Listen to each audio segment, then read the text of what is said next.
Alright, so we are going to start our lecture for Chapter 4. That way we can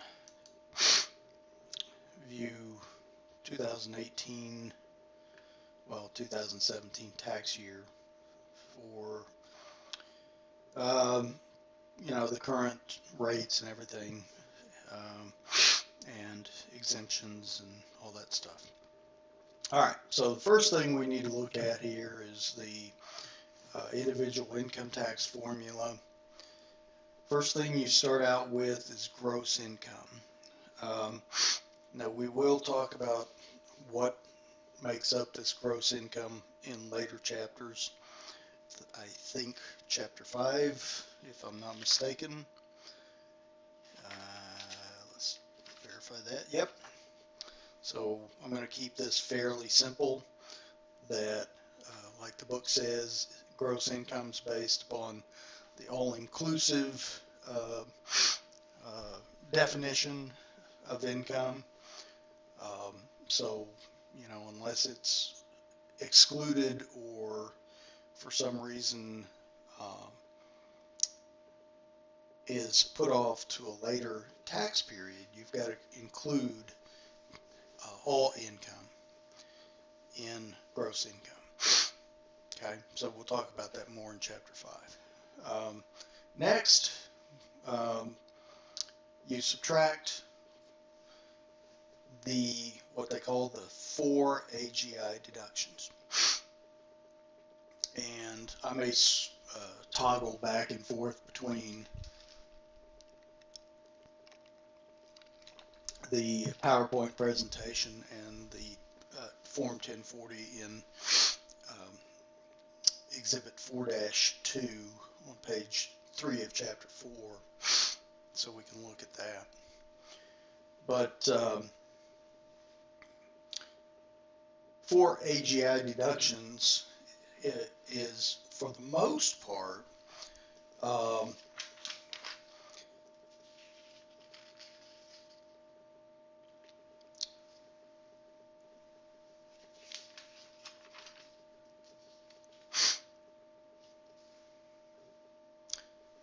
business-related deductions. Now, not all of them are, but for the most part they are. So let's just go through this really quick, and then we'll backtrack to the details.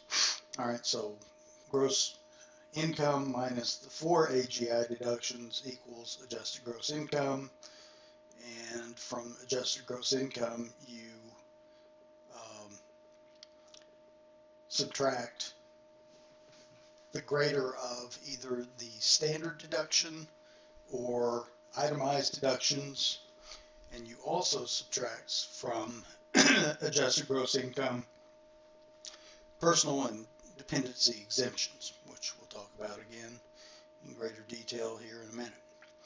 And so what you come up with is taxable income, and from taxable income you go to the tax rates, or hopefully using tax software that does this automatically, but it's good to conceptualize even if you're not using, or even if you are using software, it's good to conceptualize that you would take taxable income, go to the tax rates, and multiply the taxable income times the tax rate to come up with your income tax liability. And then you could have other taxes as well, and so income tax liability plus these other taxes, if any, would equal the total tax. And from that you might be able to subtract some credits. We'll get into that a little bit.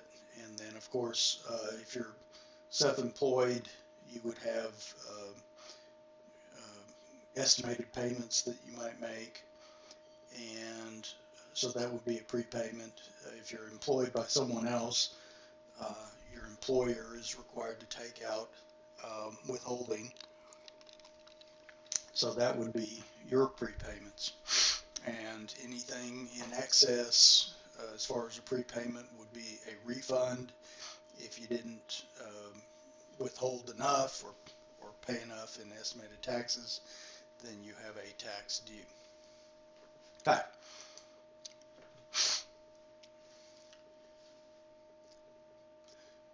As far as reporting date and the form, of course, the form for individuals is Form 1040. Um, and the due date, of course, is April 15th that we talked about in Chapter 2. Again, as far as gross income is concerned, what is it? Well, it's all income from whatever source derived, and that language comes directly from Section 61A of the Internal Revenue Code. And again, the Internal Revenue Code is not the place to go for details. It just kind of gives broad definitions and information.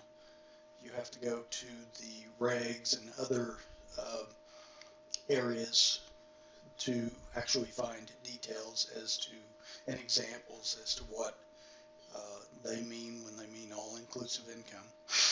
All right, so it's boils down to realized income. So what is realized income? Well, realized income is income that's obtained in a transaction with another party, and property rights are exchanged between the parties. And so what that does is it gives a measure of the value of the things exchanged. And so you have to include all of that in gross income, all that realized income into gross income, unless for some reason the tax code allows for either a deferral or an exclusion.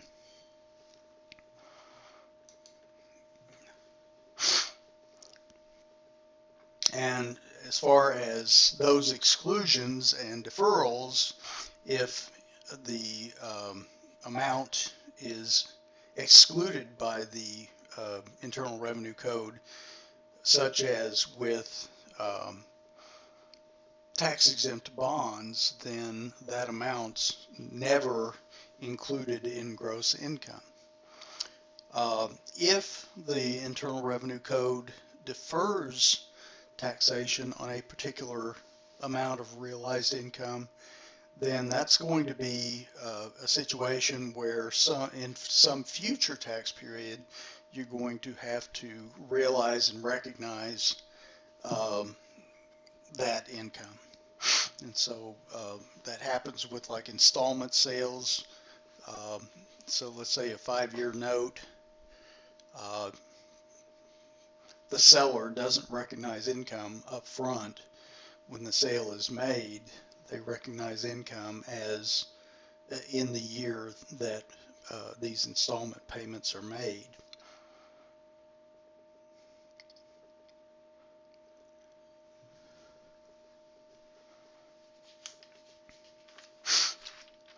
The other thing we want to talk about is the fact that a lot of times things are referred to based upon their character of the income, or in some instances the character of the loss.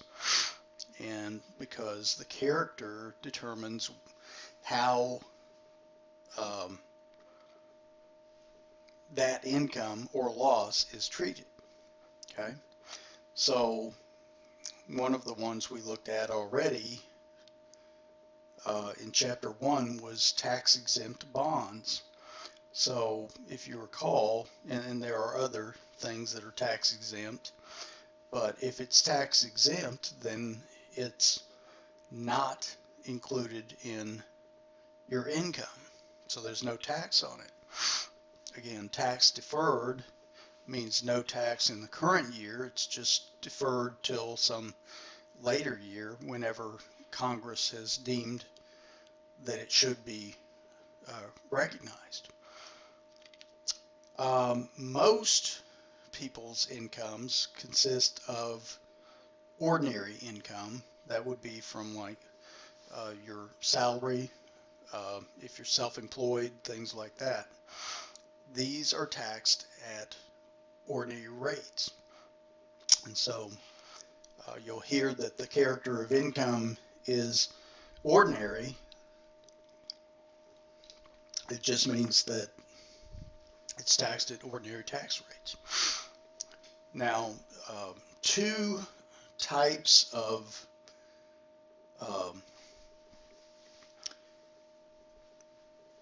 preferred rates where you aren't necessarily getting a tax exemption or a tax deferral, but I guess it's simply a reduction, is qualified dividends and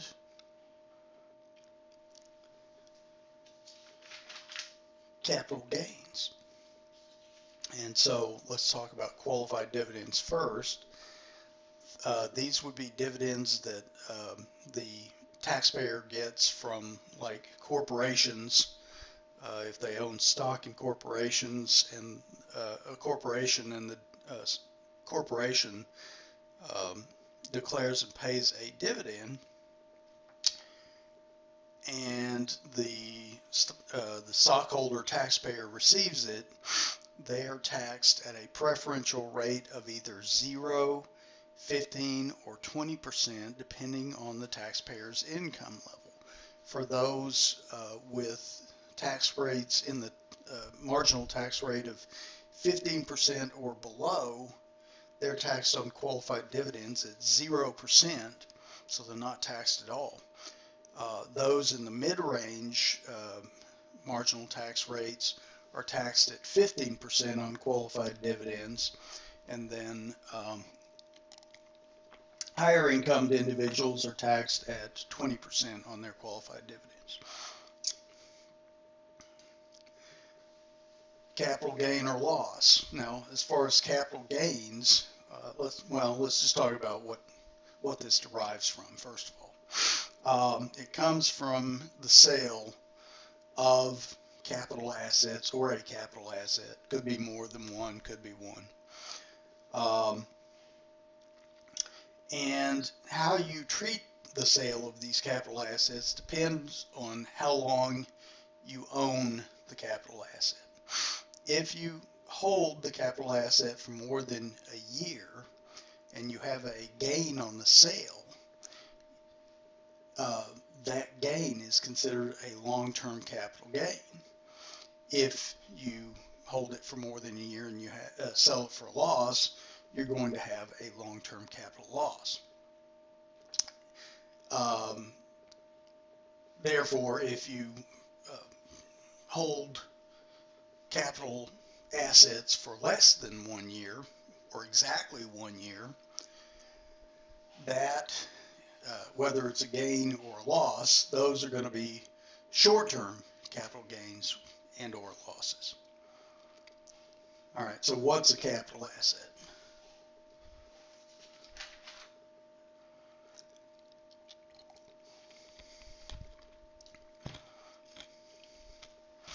Well, it's basically anything that an individual owns other than accounts receivable from the sale of goods or services, inventory and other assets held for sale in the ordinary course of business, and assets used in the trade or business. So, as you can imagine, someone who's self-employed who has these things and receives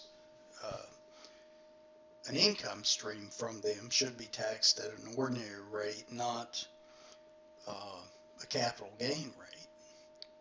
But pretty much any non-business type asset is a capital asset.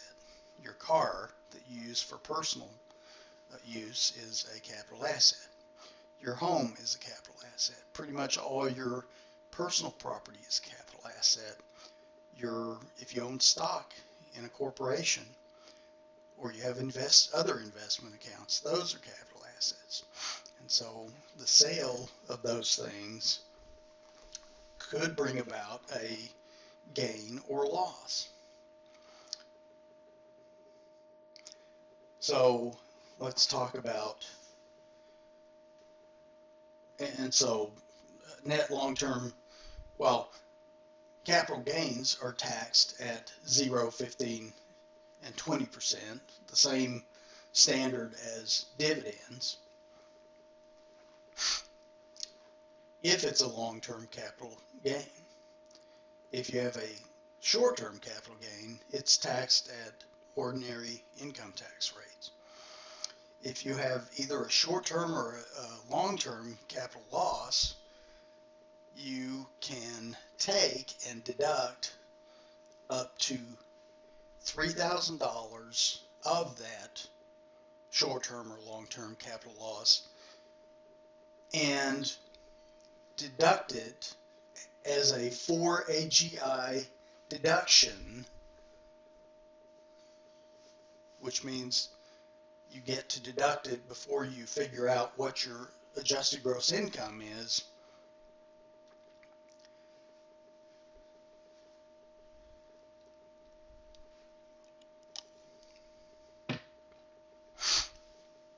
Well, what if you have like $10,000 either short-term or long-term capital loss? Well, the excess 3,000 in my example, or the excess 7,000 in my example, would be carried forward indefinitely till it's all used up. So in my example, you'd get to deduct 3,000 of the 10,000 capital loss in the year it occurs. You carry the 7,000 forward. In the next year, you can offset ordinary income with 3,000 and keep doing that in succeeding years till it's all used up.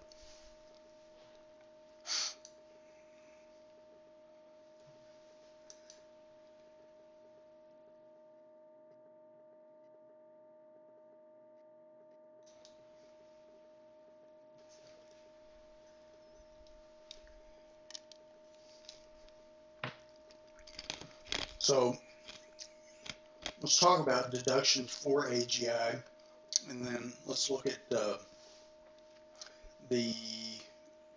Form 1040 to show you where this stuff is. All right, so deductions for AGI are considered deductions above the line because they are they are deducted before considering or calculating adjusted gross income. They always reduce taxable income dollar for dollar. What you'll see is that deductions from AGI don't reduce taxable income dollar for dollar.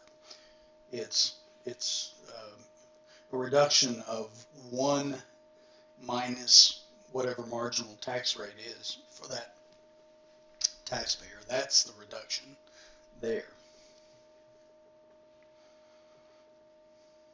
All right, so let's do this. Let's go back and look at Form 1040. All right, so we've got this pulled up. We've got Rodney and Anita Hall. This is something that's in the book. And so, it starts out name, address, social security numbers, filing status that we'll talk about. Exemptions we'll talk about. Names the other exemptions besides the taxpayer and, in this case, the spouse. You've got your income section, which is lines 7 through 22. But what you would do is if you have more than one type of income, you'd list them in one of lines 7 through 21, depending on the type of income. So you've got here wages, taxable interest. Notice here, even though tax exempt interest is tax exempt, not included in the tax formula, you still have to report it. Don't ask me why. I don't know. I guess Congress wants to snoop on you, or the IRS does.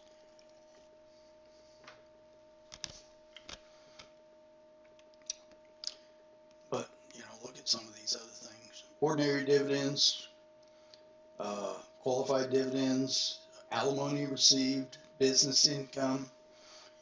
If you're self-employed, you attach a Schedule C or CEZ. Capital gain or loss we talked about, you'd attach a Schedule D. IRA distributions, pension and annuities, unemployment compensation, rental real estate royalties and things like that, Social Security benefits. All right, so that's income. Now let's go down here to adjusted gross income. Most of these are employment related. That's not totally true, because look here, you've got in 26, line 26, moving expenses. That's kind of employment related, as we'll see. But note here, 31A, alimony paid. Alimony paid is a 4 AGI deduction. All of these are 4 AGI deduction because they are above the line, meaning here in line 37, you're calculating adjusted gross income. You're taking your total income up here in line 22 and deducting all these in lines 23 through 35, and then adding them up in 36. So here you have 13600 minus 5000 for moving expenses in this case. And so you subtract the 5,000 to come up with adjusted gross income of 125,600.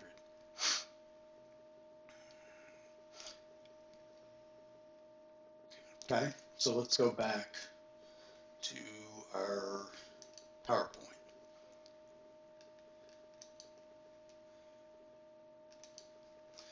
Deductions from AGI are considered deductions below the line because it's below the AGI line.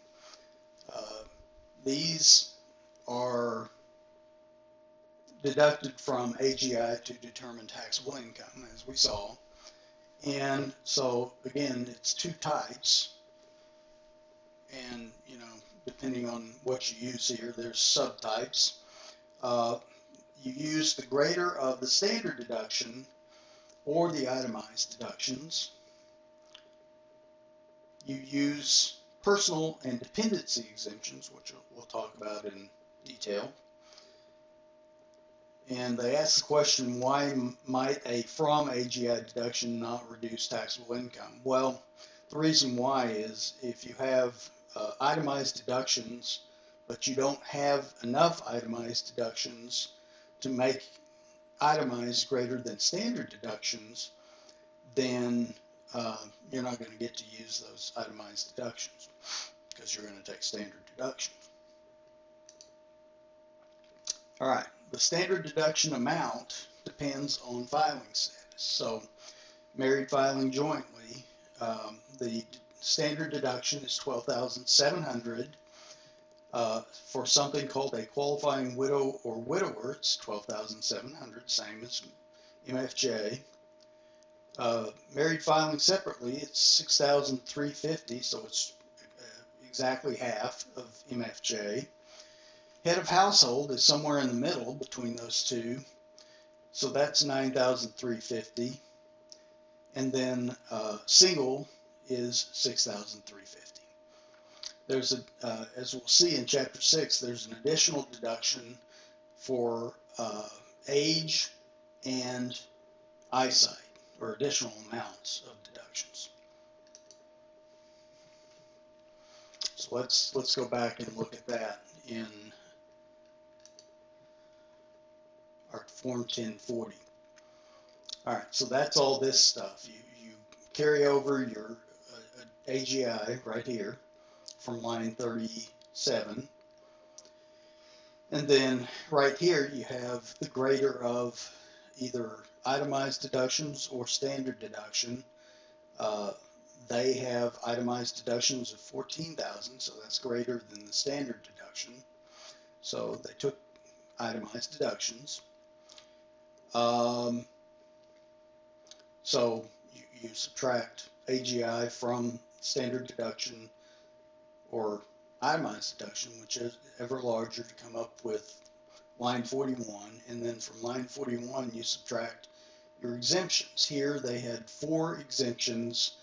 The exemption amount is $4,050 per exemption in 2017.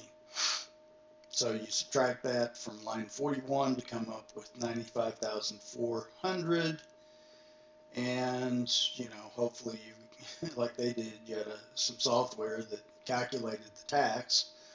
Theirs is 15,328.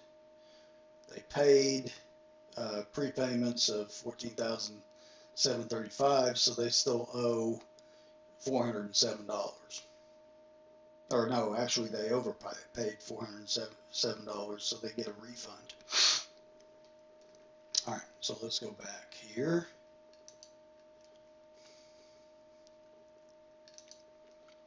All right, remember we use a progressive tax rate schedule.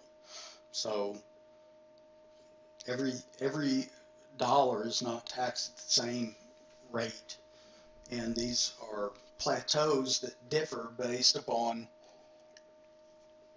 filing status. Remember that some items are taxed at preferential rates, and so when calculating tax, those things have to be taken out or separated from those items that are ordinary income and taxed separately or calculated separately in figuring out your total tax bill. There's other types of taxes. There's alternative minimum tax, self-employment tax if you are self-employed, and then for high-income individuals, there's a couple other taxes there that may be of interest. Tax credits, I think there's a child tax credit, a child care tax credit. There are some limitations on those if you're a high wage earner. There's some education credits as well that we'll get into in later chapters. And those are a dollar for dollar reduction in tax. And of course, tax prepayments we've already talked about. All right, so let's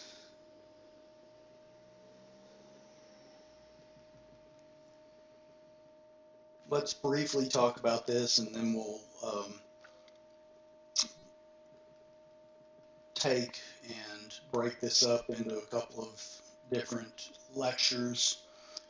But anyway, the personal and dependency exemptions. If you're married filing jointly, both the taxpayer and the spouse can declare an exemption of $4,050 in 2017, and of course any persons they can claim as dependents, they can also claim an exemption. So like our example, they had 2 children, they were able to take 2 additional exemptions for 4 total. Now, understand, other persons besides children can be considered dependents. So we'll look at that here in a second, but let's stop here, and I'll